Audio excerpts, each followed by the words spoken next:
Process ए, क्योंकि 0 second पे ये तीनों प्रोसेस आए हुए नहीं है, तो हम इनको कंपेयर भी नहीं करेंगे। शॉर्टेस्ट जॉब फर्स्ट में आपको पता है कि दो तरह से होती है, एक होती है प्रिमिटिव और एक होती है नॉन प्रिमिटिव। जो प्रिमिटिव है उसमें तो बस सिंपल एक जो प्रोसेस चलना शुरू हो गया वो चल जाएगा। अब फॉर एग्जाम्पल ये 3 सेकंड वाला चला है तो ये चल चुका होगा, तो उसके बाद चेक करेंगे कि आगे कोई 3 सेकंड के बाद कोई अगर प्रोसेस आ रहा है, जिस तरह ये वाला प्रोसेस जो है ये 3 सेकंड के बाद आ रहा है, 4 सेकंड पे आ रहा है, तो अब देखेंगे इनमें से कोई शॉर्टेस्ट है या नहीं है। ठीक है, ये 3 सेकंड पे ये चलना शुरू होगा, 6 सेकंड पे 3 सेकंड का ये चलेगा, उसके बाद ये P2 चलना शुरू हो गया, क्योंकि 1 सेकंड पे और कोई प्रोसेस आया हुआ नहीं था, 3 सेकंड तक कोई और प्रोसेस आया हुआ नहीं था, तो ये चलेगा। तो ये डायरेक्टली जो नॉन प्रिमिटिव है उसमें तो सिंपल पहले P1 पहले ए प्रोसेस, फिर बी प्रोसेस, फिर डी वाला प्रोसेस और फिर सी वाला प्रोसेस चलेगा। ठीक है, क्योंकि ये 3 सेकंड चला, ये 6 सेकंड चला, टोटल 9 सेकंड हो चुका, और ये टाइम ये वाला प्रोसेस आया 9 सेकंड से पहले 6 सेकंड पे आ चुका है, उसके बाद ये वाला चलेगा। सबसे पहले प्रोसेस ए, मैं यहाँ पे लिख देता हूँ, प्रोसेस ए चला, ये चला 3 सेकंड के लिए, मैं यहाँ पे ड्रा कर देता हूँ 0 सेकंड और यहाँ पे 3 सेकंड। उसके बाद प्रोसेस 2 चला, ये 6 सेकंड का था प्रोसेस बी वाला, और ये 3 जमा 6 9 सेकंड चल चुका। अब 9 सेकंड पे ये भी आ चुका है और ये भी आ चुका है, दोनों प्रोसेस आ चुके हैं। ये वाला प्रोसेस है 4 सेकंड का, ये वाला प्रोसेस है 2 सेकंड का। 2 सेकंड वाला छोटा है, 2 सेकंड वाला पहले चलेगा। ये डी वाला प्रोसेस चला 9 जमा 2 11, और लास्ट पे सी वाला 11 जमा 4 13।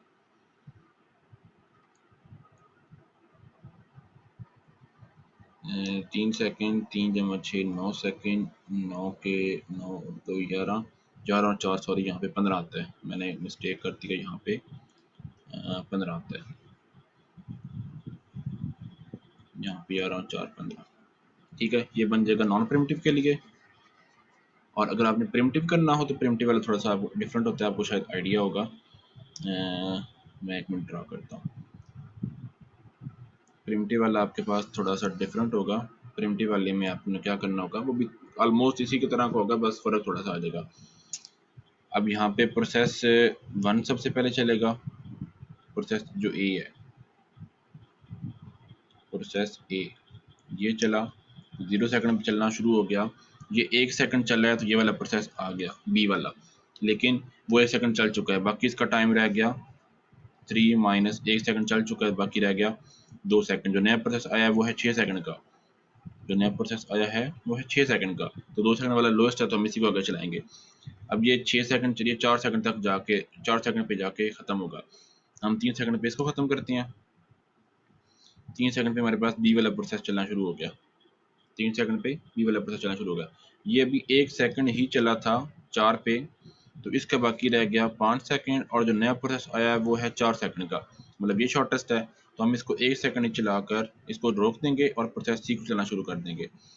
प्रोसेस सी 2 सेकंड चला है, प्रोसेस सी 2 सेकंड चलेगा, इसके बाकी रह जाएंगे 2 सेकंड, और हमारे पास जो नया प्रोसेस आया है वो भी 2 सेकंड का है। अब हमारे पास चॉइस है, दोनों इक्वल हैं, तो हम मैं सी को कंटिन्यू कर रहा हूँ। सी कंटिन्यू मैंने किया, तो 4 जमा 4 8।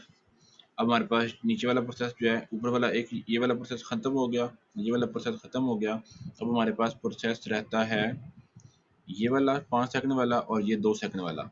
2 वाला शॉर्टेस्ट है तो हम इसको चला देंगे, प्रोसेस डी 8 जमा 2 10, और लास्ट पे ये वाला प्रोसेस बी रह गया, ये 5 सेकंड का और ये 15 पे। इसी की तरह आप इसका गैंट चार्ट बना लोगे, गैंट चार्ट बन गया, और फिर आप इसका अराइवल टाइम आपके पास गिवन है, बस टाइम गिवन है, आप इसके आगे निकाल लो वेटिंग टाइम और एवरेज वेटिंग टाइम, जैसे आपको मैंने बताया।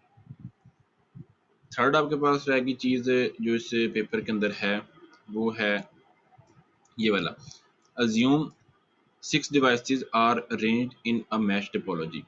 सिंपल सी आपने मैश टोपोलॉजी बनानी है, 6 आपके पास डिवाइसेस हैं, 6 डिवाइसेस मैं बना लेता हूँ, यहाँ पे सिंपल सी बना लेता हूँ।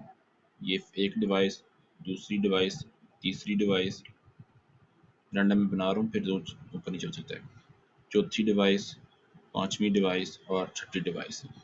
मैश टोपोलॉजी इसकी क्या बनेगी, सिंपल, हर जो डिवाइस है उसने बाकी डिवाइस के साथ कनेक्टेड होना है, ये मैश टोपोलॉजी बन रही है।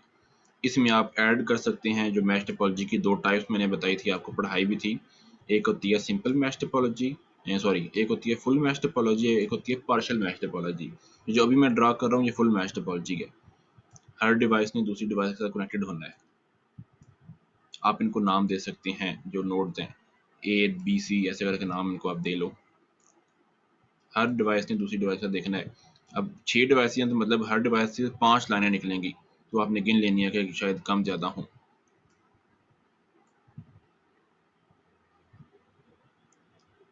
ठीक है, अब ये वाली नोड है 1 2, इसकी मैं यहाँ पे हाईलाइट करता हूँ। ये 1 2 3 4 5 ये डिवाइस है इसकी, 1 2 3 4 5 ये डिवाइस है 1 2 3। अब इसके दो लाइनें कम हैं, दो लाइनें देख लेते हैं कहाँ पे कम है। एक इसकी लाइन यहाँ पे कम है और एक इसकी लाइन यहाँ पे कम है। ये वाली नोड है 1 2 3 4, इसकी भी एक कम है, ये आगे 5। ये वाली नोड है 1 2 3 4 5 और ये वाली पहले हम गिन चुके हैं। इनके नाम दे देते हैं। फॉर एग्जाम्पल इसका नाम मैं रख देता हूँ ए, इसका नाम मैं रख देता हूँ बी, इसका नाम मैं रख देता हूँ सी, इसका नाम मैं रख देता हूँ डी, इसका नाम ई और इसका नाम एफ। ये थोड़ी साफ करके आपने बना लेनी है, थोड़ा दूर दूर करके इसको लिख लेना है, तो ये आपके पास मैश टोपोलॉजी बन गई। ये है आपके पास कंप्लीट मैश टोपोलॉजी, या फिर इसको हम फुल मैश टोपोलॉजी कहते हैं। पार्शियल मैश टोपोलॉजी क्या होती है? अगर हमारे पास कोई एक रास्ता ख़त्म हो जाए इसको हम कहते हैं partial mesh topology. For example मैं ये वाला रास्ता ख़त्म करता हूँ, अब ये पार्शियल मैश टोपोलॉजी है। 1 2 3 रास्ते हो सकते हैं, मिनिमम एक रास्ता ख़त्म होगा, तो इसको हम कहते हैं पार्शियल मैश टोपोलॉजी। आप ऊपर हेडिंग दोगे मैश टोपोलॉजी। मैश टोपोलॉजी की दो टाइप्स होती हैं, फुल मैश टोपोलॉजी और partial mesh topology. Full mesh topology में आप इस तरह का डायग्राम बना दो 6 नोड्स को लेकर, और पार्शियल में एक आधी लाइन ख़त्म कर दो, पार्शियल मैश टोपोलॉजी होगी। वो यहाँ पे, अब वो यहाँ पे कहता है how many cables are needed. आप क्या बता सकते हो, ये केबल काउंट करके आप बता सकते हो कि आपको कितने केबल चाहिए। आप कह लो कि मेरे पास, मैं अज्यूम कर रहा हूँ कि मेरे पास जो 6 कंप्यूटर हैं वो एक ही रूम में पड़े हुए हैं, तो मुझे उनके लिए फॉर एग्जांपल 3 3 4 4 5 5 फुट की केबल चाहिए और मुझे इतने फीट केबल रिक्वायर्ड होगी। How many ports are needed for each device. 5 ports हैं हर डिवाइस के लिए। ठीक है, 1 2 3 4 5, हर नोड के साथ 5 डिवाइस कनेक्टेड है, तो इसलिए 5 पोर्ट्स रिक्वायर्ड होंगे। ठीक है, यहाँ पे किसी को भी आप काउंट कर लें, 1 2 3 4 5, इसके 1 2 3 4 5, इसके लिए 5 5 पोर्ट्स हर डिवाइस के लिए रिक्वायर्ड होंगे। ठीक है, ये सारा क्वेश्चन पेपर था। आप इसी तरह का क्वेश्चन आपका इस बार भी आएगा प्रैक्टिकल में, तो आप ट्राई कीजिएगा। कोई क्वेश्चन अगर हुआ तो पूछ लीजिए मुझसे। ठीक है, अल्लाह हाफिज़।